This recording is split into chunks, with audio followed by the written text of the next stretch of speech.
Mas e aí, velho, como é que estão as coisas pra 2021, cara? Tipo assim, qual é o teu big projeto, big win, big meta esse ano aí, cara? Incríveis, cara, porque muita coisa mudou, né, de 2020 pra cá. E uma coisa legal é que, assim, apesar de todas as adversidades de 2020, pra jovens foi, de longe, o melhor ano. Em relação a crescer audiência, em gerar impacto, em trazer resultado financeiro pro negócio e crescer a equipe. Então agora, a gente tá com uma galera mega motivada dentro do negócio, que todo mundo olhando pro mesmo lugar, sabe? Pra fazer 21 um espelhozinho do que foi 2020, só que em outra escala. Puta, ô Breno, é muito legal quando eu trago aqui no podcast pessoas jovens, assim, e brilhantes como você, né? Então eu queria que a gente começasse a ter várias perguntas, quero entender como você pensa, o teu comportamento. É porque agora 40 anos já tem muito tempo, né, cara? Cara, você viu, aí deu meia-noite e eu falei, nossa, vou fazer uma pergunta assim pro Breno, o que é a vida? Tipo... Tem que lembrar do curso, Antônia Bujan, assim. Mas, cara, conta um pouco da tua história. Eu sei que Claro, você é um cara que é super jovem, 23 anos. 23, isso. Empreendeu, começou uma faculdade, parou, começou a tua faculdade, parou. Tem um movimento muito forte com o empreendedorismo na internet, com uma galera, mentora. É muito forte também entender, discutir, melhorar o que a escola não ensina. Eu quero falar muito dessa parte também. Porque eu sou um cara que vim da parte acadêmica, fiquei muito tempo dando aula na faculdade. E sei que tem vários gaps lá também. Mas eu queria que você se apresentasse, falasse um pouco do que você faz, pra onde você tá caminhando, qual a tua ideia de vida. Cara, legal. Assim, a minha vida no começo, de quando eu era bem criança mesmo, sempre foi muito tradicional, sabe? Família conservadora mesmo, de ter que ir pra escola, tirar boas notas, era isso que eu tinha que fazer, sabe? Brincava os amigos um pouquinho, jogava videogame e pronto. Você tem sabe? irmão, Tipo, cara? Tenho duas irmãs, uma por par de pai, outra... Mais velha? Uma mais velha e uma mais nova. Tá. Isso. E aí, eu acho que a virada de chave foi quando eu tinha 13 anos de idade, o meu pai sofreu um acidente de carro, faleceu, acabou deixando uma quantidade de dinheiro que uma criança de 13 anos normalmente não deveria ter entrado em contato, né? Esperançosamente não. Só que eu tive isso. E o que aconteceu é que eu não fazia ideia do que eu ia fazer com esse dinheiro. Eu nem dei muito pensamento até, de fato, ele foi liberado pra mim quando eu tinha 18. Então, peraí, você ficou sabendo aos 13. Que quando o meu pai faleceu... Você tinha uma herança. Soube que era nada demais, assim, era 5 dígitos de patrimônio, meu pai era engenheiro da SEDAI, era o que ele tinha suado a vida inteira pra juntar e o que foi distribuído na minha mãe e com as minhas irmãs, né? Tá. E aí, o que aconteceu foi que eu ficava me questionando, assim, o que eu vou fazer com esse dinheiro? Porque a mentalidade que eu tinha era, cara, se dinheiro existe, é pra ele ser gasto. Se ele tá na minha conta, uma hora ele vai ter que ter um destino ali. Só que essa resposta nunca veio pra mim. E aí eu acabei meio que deixando de lado, sabe? Até dos 13 aos 18 eu não tinha muito o que fazer com ele, porque ele ficou preso numa conta poupança do tipo espólio. Aí eu falei, bom, beleza, quando eu estiver lá é preocupação pro Breno do futuro. Mas eu gostava muito de música, de fazer vídeo, de postar coisa no YouTube, sabe? Foi quando eu tive o contato com a plataforma e comecei a entender como é que o jogo da mídia funcionava, minimamente dentro da cabeça de um moleque que estudava prioritariamente, mas que fazia essas coisas aí com 13 anos. E aí eu acabei desenvolvendo essa competência de edição de vídeo que no futuro veio a ser muito útil pra mim. Porque quando eu cheguei no 18 o dinheiro caiu na minha conta, eu queria ser médico. Eu tava fazendo faculdade de medicina e aí tava muito claro depois, putz, olha, vou usar esse dinheiro aqui pra criar um consultório médico e conseguir atender meus pacientes, que eu queria ser cirurgião plástico na época, né? E aí esse era o destino dele. Só que fiquei 6 meses na faculdade e aconteceu uma parada. Eu comecei a ter uma aula chamada Saúde da Família. Já ouviu falar? Já ouvi falar. Cara, o que é esse negócio aqui? Na faculdade que eu tava, era bem bacana.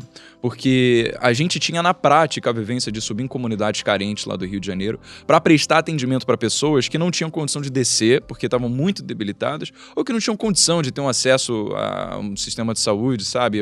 Ou então o SUS não era suficiente para elas, enfim. A gente ia até a casa dessas pessoas para entender o que elas estavam passando e ajudar com o que fosse necessário. E apesar de ser muito bom para você ver na prática o que é a vivência de um médico, eu acabei trazendo uma energia muito negativa quando eu voltava para casa, porque é umas coisas chocantes, sabe, que você acaba vivendo. Teve uma vez que eu encontrei uma menina, a gente bateu a porta na casa dela, abriu uma menina de 14 anos, grávida, fumando um cigarro. E aí a mulher que estava com a gente, que foi orientadora, ela falou, mas menina, você não quer que o seu filho ele possa ter saúde? Ela falou, tipo, sabe quando você ouve uma mãe e você reclama, sai sem mandar muita atenção, entra por ouvido, sai pelo outro? Foi tipo essa, uma resposta desse tipo, assim. E aí ela falou o seguinte, você não quer que você esteja com saúde pra cuidar do seu filho quando ele nascer? Cara, foi impressionante, porque pra mim isso foi impactante, mas o que ela fez? Falou, tipo, ok, irrelevante, sabe? Pessoa, naturalmente, sem muita instrução, que não teve tantas oportunidades. Essa era a vida, ficou grávida com 14 anos, foi o que aconteceu. Outra pessoa tinha um senhor de 85 anos que ele estava com câncer de próstata, cara. Ele foi mal diagnosticado, falaram que não precisava se tratar, que ia passar, que era simplesmente alguma coisa que tinha acontecido lá. Estava em estado terminal de metástase. Ainda tinha Alzheimer. Enfim, eu tive essas várias experiências aqui que me marcaram muito e eu não queria chegar em casa levando essa energia negativa pra minha família, como eu tava fazendo todos os dias. Minha mãe perguntava, filho, como é que foi a faculdade? Eu falava, pô, uma merda. Eu não gostava de ficar revivendo isso, sabe? E eu decidi sair, porque a admiração que eu tive pelo médico começou a se valer muito forte naquele dia, porque eu sabia que não era todo mundo que conseguia isso. Eu não conseguia, depois de viver um dia daquele jeito, chegar em casa e poder olhar no rosto da minha mãe com um sorriso, dar um abraço, sabe? E querer viver normalmente como se eu não tivesse vivenciado nada daquilo. Eu não consegui. E aí, depois que eu não consegui, aquele questionamento de como é que eu vou gastar aquele dinheiro voltou a surgir. E, cara, não consegui de jeito nenhum encontrar uma resposta. Mas, assim, aquelas coisas, tem males que vêm pra bem, porque às vezes a melhor coisa que pode ter acontecido foi eu não fazer ideia de como gastar esse dinheiro. Porque o que aconteceu? Fui lá no YouTube, o melhor professor que eu tive na vida, sempre quando eu ia editar vídeo, aprender a fazer coisas de música.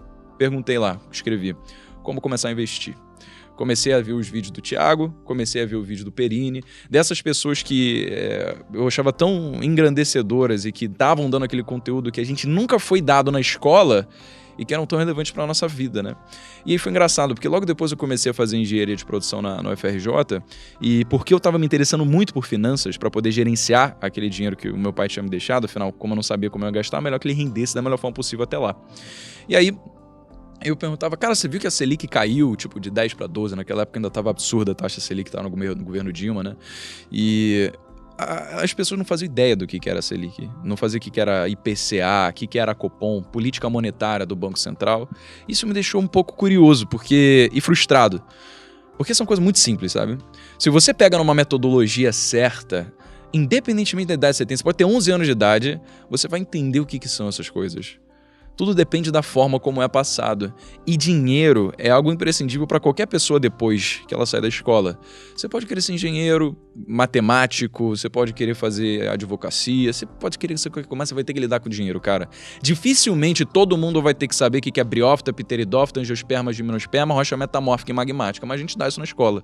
A gente decora... Eu não lembro disso, não. Você lembra disso? Mas sabe por que você não lembra? Você não lembra porque não tem aplicabilidade no nosso dia a dia. São coisas que fazem muito sentido, dada aquela área exclusiva de atuação, de competência que existe ali, no caso disso que eu falei em relação à biologia e geografia especificamente, mas que na nossa vivência não tem utilidade prática. E se não tem utilidade prática, a gente se esquece. Você com certeza deu isso na escola. Se você teve um ensino que foi um ensino que pode ser um ensino de qualidade, né? Se a gente teve esse privilégio, certamente você teve acesso a esse conteúdo. Mas ainda assim, a gente esquece dessas coisas. Então, eu comecei a ver o quão importante seria poder trazer esse conhecimento que era importantíssimo para qualquer pessoa. Cara, saber quando é que você vai fazer um empréstimo. Você saber que 100% do CDI é uma coisa que você consegue em qualquer banco, sabe? Sim. E não aquele 70% que o gerente do banco fica oferecendo para você, o que a poupança te dá. Essas coisas, para mim, foram tão impactantes que eu falei, eu preciso trazer isso de alguma forma para iluminar pessoas, para ver a importância desse tipo de área de conhecimento. E associei a uma outra área de conhecimento que eu estava tendo muita influência lá no FRJ, que foi a de empreendedorismo, dada a minha vivência na Fluxo Consultoria, que era uma empresa júnior. Já ouviu falar em empresa júnior? Já ouvi falar. É um movimento bem bacana, cara. A empresa júnior é basicamente assim, é uma empresa que existe dentro do ecossistema da faculdade que é gerida 100% por alunos universitários. Um monte de adolescente emerento lá que tá negociando com clientes, fazendo estratégia de marketing, que tá escrevendo balanço patrimonial da empresa, fazendo DRE, que tá fechando negócio, que tá na prática atuando como é a vivência no mercado. Só que isso dentro de uma faculdade. E aquilo mudou muito a minha cabeça, porque eu comecei a perceber que as competências que eu estava aprendendo ali eram coisas que eu podia usar no dia a dia depois que eu saísse da faculdade. E aquilo que eu estudava em termodinâmica, mecânica dos fluidos, essas coisas que eu via na faculdade não tinham, sabe, uma máquina poderia fazer a conta que eu estava fazendo naquele momento ali, entendeu? Então, eu falei, empreendedorismo acabou sendo tão relevante para a sociedade, ao meu ver, como a educação financeira. Porque se você olha quantas pessoas estão se formando agora na faculdade e não estão conseguindo emprego, você vê que existe uma defasagem entre demanda por empregados versus empresas que existem para ter esses empregados sendo contratados. Ou seja, a gente precisa de uma sociedade que olhe para o mundo hoje com os olhos do século XXI e não com os olhos de 150 anos atrás, quando o modelo de ensino foi criado, para suprir a necessidade industrial de uma sociedade que queria formar robôs. Então, não tem nada de errado, mas o pensamento industrial que a gente tem hoje na escola, ele é linear, segmentado, repetitivo e ele é previsível também. Ele é linear porque você passa de série a série, subindo de ano após ano, você faz uma prova depois da outra. Ele é previsível porque você sabe o que esperar, ele é repetitivo porque você sempre faz a mesma coisa, ele é segmentado em áreas de ensino que não tem uma integração clara entre si, da mesma forma como departamentos de uma empresa de 150 anos atrás. É departamentalizado o ensino, é uma coisa muito separada. E aí, a gente olhando os problemas reais da sociedade de hoje, cara, pensa, se a gente não precisa de pessoas com senso crítico, capazes de olhar para o mundo e ver os problemas e trazer soluções criativas, inovadoras para o que está acontecendo. Se a gente pensa com a mentalidade de 150 anos atrás, a gente forma pessoas para resolver problemas 150 anos atrás, não os de hoje. Então, isso me deixou inconformado, vendo vários amigos que não estavam conseguindo emprego, ou então, quando estavam conseguindo, tinham que se contentar com um piso que era abaixo daquele que o seu diploma tinha concedido. Por quê? Os empregadores simplesmente não queriam contratar um engenheiro. Eles queriam contratar um assistente, sabe? Mas para trabalhar que nem um engenheiro. Por quê? Tinha muito engenheiro sendo formado, pouca empresa precisando